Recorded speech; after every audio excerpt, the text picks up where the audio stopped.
Did you see Boosie saying that he gets paid 40 grand for an interview? Yeah. Damn. Do we believe that, though? And that's the first thing I thought about was Vlad. I was like, damn, Vlad giving him that So joint. he got to be talking about Vlad because he just did a Vlad interview right before he said that. Do I believe it? Yeah, because Vlad reposted it as like a news article right afterwards, like on his website. He posted Boosie giving that quote. Now, this is what I'm gonna say. Very few times in my life, like almost 0 times, have I ever made $40,000 off of one interview. You know, like that's a fucking crazy number. But I will say that with Vlad, he gets interviews out of Boosie. Like, he doesn't get regular Boosie interviews. No. Boosie talking about Gunna snitching and talking about T.I. fucking snitching on his dead homie or whatever, like, all that shit, like, it has occurred to me when I'm watching that, like, why is Boosie just giving it up like this? Like he could have totally like held back a little bit more, but Boosie is sitting in there doing interviews with Vlad like he's just by himself, just talking to the fucking mirror, like saying everything that's going on in his head. So I don't know. Maybe at a certain point there is a conversation with Vlad where he's like, listen, like, I'm gonna pay you more for this interview, but you can't hold back at all. Like, we need the craziest shit He's possible. definitely an integral part of Vlad. Like, every time Boosie goes on there, everybody pays attention. He says some of the wildest, funniest shit every single time. So You don't really do too much other interviews. I wonder if there's an exclusivity clause in that. 40 It's not grand exclusive, but I think that they've had the conversation about like, yo, don't be giving out the sauce to everybody else for I'm free. not paying you niggas shit. I seen him do Drink Champs and maybe a couple others over the years. I know Boosie been leaving me on red about an interview for years. Like he was on when we did the little Boosie thing or the little blurry thing. See that? Yeah, But- they said because his car See, almost got that's stolen. Maybe I need to be like, hey, I got 20K. I know it ain't a Vlad But that interview, fucks but shit up. You feel me? When you got this next man over here paying, these rap niggas think they supposed to be getting paid for this shit like this is another outlet for them to get a cash grab. And I just want to let y'all know, I'm not paying you niggas nothing. I'm going to tell you that right now. You nigga. either coming off the love or nothing. I will talk to my homies forever, bitch, before I pay you niggas a motherfucking dime, nigga, to do anything. So you can take your bitch ass to Power 106 and 92.3 to be. Y'all can do all that for free, bitch. You can come here for free, and it's the same amount of exposure, if not more. So I don't want to hear none of that shit. This is the thing way about more. this is the thing about Boosie and Vlad though, is that Boosie and Vlad are basically like in business together, you know? So if I were Vlad, I probably, once I had this good thing going with Boosie, I might have been more inclined to just say, hey, let's do these interviews and we'll just chop it up. We'll come up with a split, whether it's 60-40 or 50-50 or whatever, like, and I'll just give you the money. I mentioned that to Vlad before. I was like, do you ever do that kind of deal? And he basically said that the overhead of dealing with the billing and everything, that he doesn't do that. Everybody he fucks with, he gives them a flat fee, and that's it. Which, it makes sense, but I mean, the flat fee, us realizing 40K is just like, oh, holy fuck. And like, then that's some serious shit. and it does, make them inclined to want to come back each time and just give, say some even crazy shit. I mean, but that 40K would be worth it if his interview just doesn't make 40K. You still bring in people to the platform because they're going to watch everything. If he breaks even or loses a little bit of money, it's still like, well, there's probably mad people that are going to do Vlad because of the fact that they saw these Boosie ones. And, you know, there's other rappers I've seen where I'm like, I know he paid that motherfucker. But then I see other people come on afterwards and I'm like, I don't think he paid him.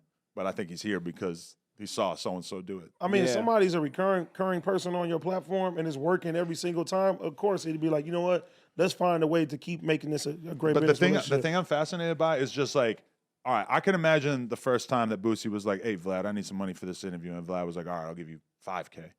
And then maybe next one's even bigger. He's like, all right, we're going to give you 10K. It's just kind of hard for me to imagine Boosie continuing to ask and then, or however it went, and the number just keep going up like that, like up to 40K. Because 40K, like for people who don't know about YouTube, that is a shitload of money. But if I'm giving you 40K and I'm a businessman and I'm smart, I'm going to give you 40K for X amount of interviews. Bitch, I'm not giving you 40K. No, I think that's one interview. At least based on what Boosie said. He could be lying, but I think that's what he's saying. I mean, but I'm asking, and that's just even any fucking brand, like brand deals. Like they want to give you 10K for X amount of shows, X amount of this. Like one show, like sounds crazy. I mean, but if you want to give him that and it is lucrative for him because of the overall picture, I mean, hey, I can't down him. I mean, shit. If it's working, it's working. Then too, Vlad gonna put it on Patreon. Yeah. He's gonna chop it up into 20 different videos. 16 different clips. He's all get a gonna million. put it on all other platforms. So that 40K it might even out. Vlad told me Right. that it wasn't this Boosie interview, and it probably wasn't the one before that. It was like some other one, and I remember he just mentioned that it got like 30 million views, like across all the clips, 40 million views, some shit like that. And I mean, those are crazy numbers. Now, granted, a lot of those clips of Boosie are like 3 minutes long, and anybody who's on YouTube knows that like an 8-minute clip will make sometimes like 10 times or 5 times as much money as like a 3-minute clip. So that does make me wonder. But then he's also putting the shit on Facebook.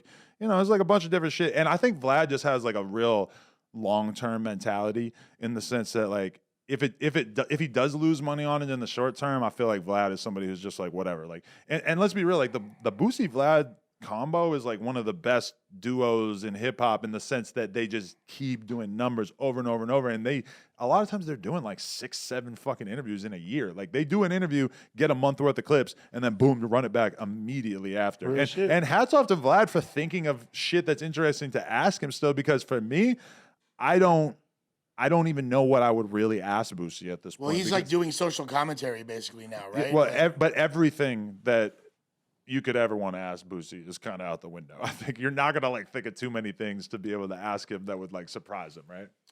I think really at the end of the day, he's paying for the cultural capital, the overall relevance. Like people are gonna now want to just.